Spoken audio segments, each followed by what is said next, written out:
বিসমিল্লাহির রহমানির রহিম। সুপ্রিয় শিক্ষার্থী, আশা করি তোমরা সবাই ভালো আছো। শিক্ষার্থী, আজ তোমরা স্ক্রিনে অন্য একটা বিষয় ট্রান্সফরমেশন দেখতে পাচ্ছ। অন্য এক বিষয় যে কোনো বেজ এর সংখ্যাকে অন্য যে কোনো বেজের সংখ্যায় রূপান্তর। অনেক সময় পরীক্ষায় এটা থাকে। তো যেহেতু ট্রান্সফরমেশন মোটামুটি সবগুলো করেছো, কাজে এটাও তোমরা করবে আশা করি।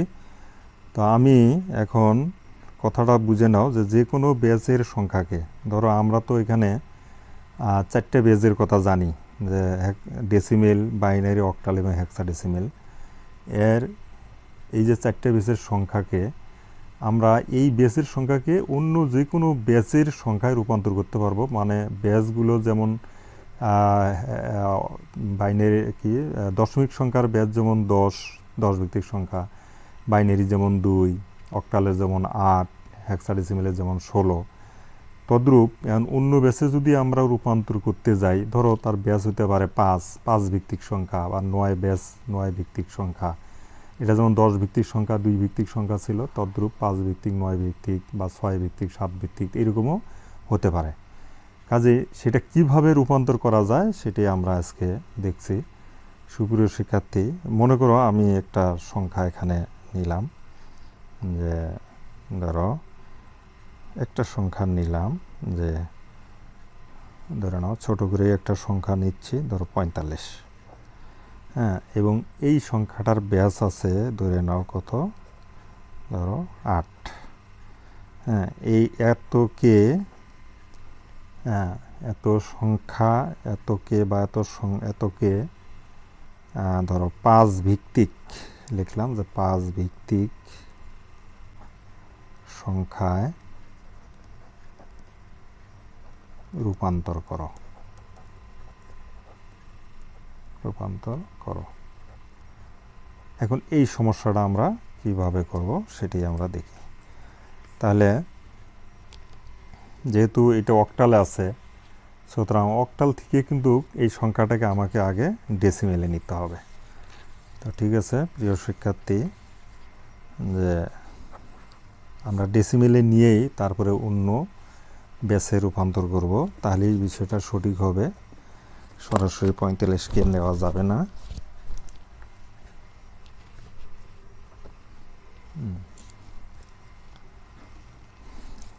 সুপ্রিয় শিক্ষার্থী, তাহলে এখানে লিখলাম যে 45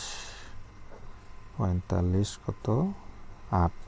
আমরা এতকে আগে সরাসরি ডেসিমেলে নিব। তো এটা ডেসিমেলে নেওয়ার একমাত্র উপায়, যেমন এইখানে 45, হ্যাঁ এটা অর্থাৎ এর উপরে 8 উপরে পাওয়ার কত 0, এবং 8 উপরে পাওয়ার হবে 1। এটা আমরা ভাঙিয়ে দিই। 4 ইন্টু 8 উপরে পাওয়ার 1, সরি দেখতে পাচ্ছ না, 4 ইন্টু 8 উপরে পাওয়ার 1 প্লাস 5 ইন্টু 8 উপরে পাওয়ার হলো 0। তাহলে 4 ইন্টু 8 উপরে পাওয়ার 1 মানে 8, প্লাস 5 ইন্টু 8 উপরে পাওয়ার 0 মানে 1। তাহলে এটা 4 এটা কত 32, যোগ 5 একে 5। তাহলে আমরা 32 আর 5-এ পাইলাম কত 37। এবং 37 এটা পূর্ণ অঙ্ক হলো, ডেসিমেলে রূপান্তর হলো। একে আমরা এখন 5 ভিত্তিক সংখ্যায় রূপান্তর করব। তাহলে 5 ভিত্তিক সংখ্যায় যদি আমরা রূপান্তর করতে যাই, সুপ্রিয় শিক্ষার্থী তোমরা লক্ষ্য করো যে একে কিন্তু আমার 5 দ্বারা, যেমন 2 ভিত্তিক সংখ্যায় রূপান্তর করলে 2 দ্বারা ভাগ করতে হয়, 8 ভিত্তিক সংখ্যায় রূপান্তর করলে 8 দ্বারা ভাগ করতে হয়, 16 ভিত্তিক সংখ্যায় রূপান্তর করলে 16 দ্বারা ভাগ করতে হয়। তদ্রূপ এখন এই 37কে যদি আমি 5 ভিত্তিক সংখ্যায় রূপান্তর করি, তাহলে এটাকে আমি 5 দিয়ে ভাগ করে আমাকে আনতে হবে।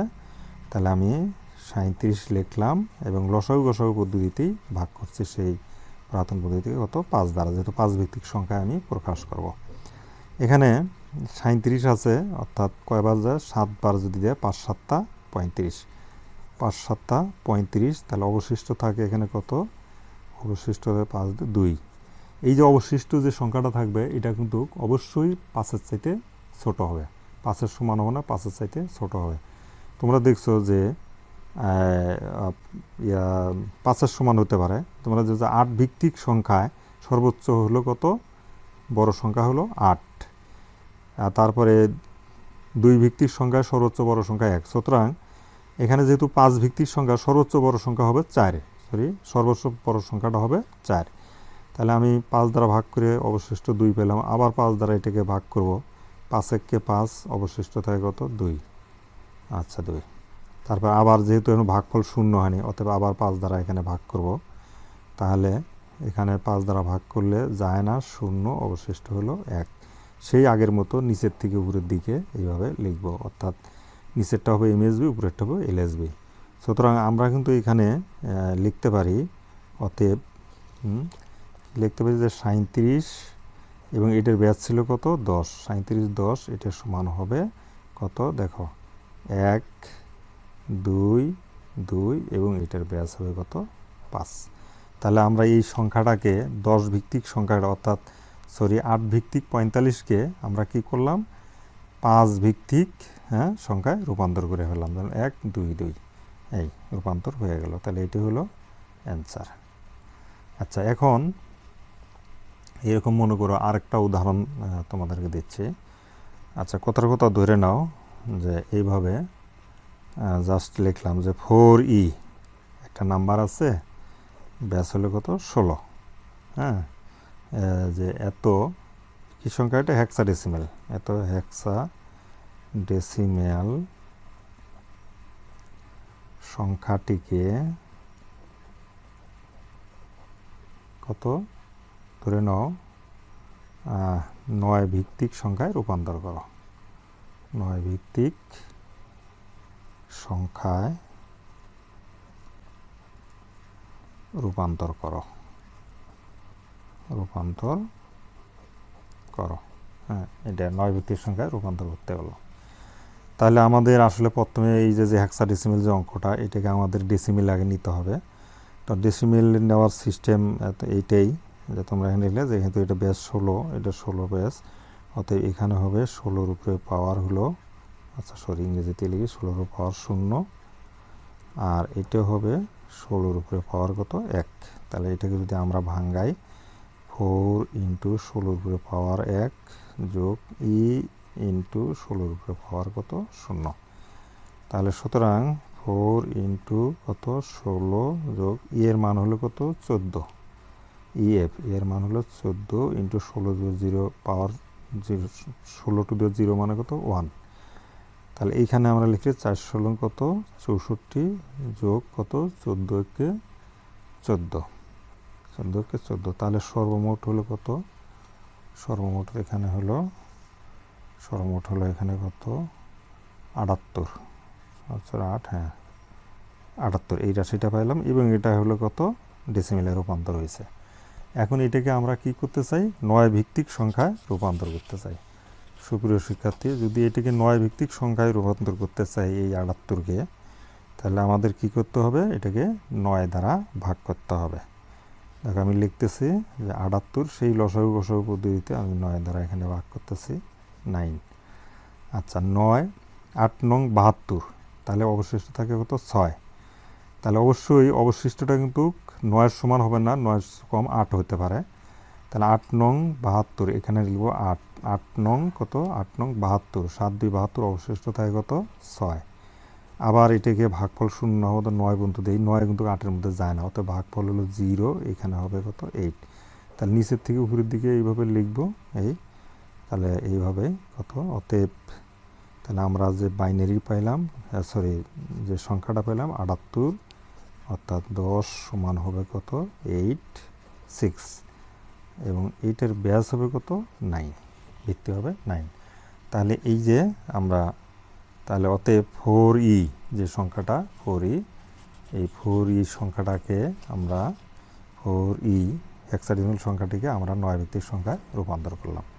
অতএব আমরা লিখব যে 4e এবং ব্যাস হলো 16, এত সমান হবে কত, 8 6, এবং ভিত্তি হবে যার কত, 9।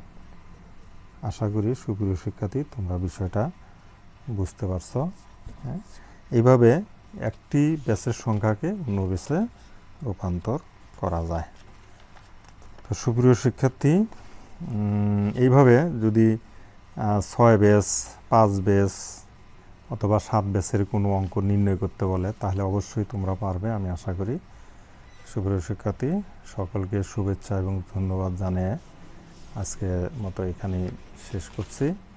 তোমরা ভালো থাকবে এবং পরবর্তী ক্লাসের জন্য তোমরা রেডি হও। আমি পরবর্তীতে আবার ভিডিও দিব এবং তোমাদের তৃতীয় অধ্যায়ের ডিজিটাল ডিভাইস আছে এবং এখানে আরও তোমার বাকি আছে, যেমন 2-এর পরিপূরক পদ্ধতি আছে, সে অঙ্ক করাবো। তারপরে বাইনারি যোগ বিয়োগ আছে, করাবো। অক্টাল যোগ বিয়োগ, হেক্সাডেসিমাল যোগ বিয়োগ, এগুলো সবই আমি করাবো। সকলকে ধন্যবাদ, সবাই ভালো থাকবে।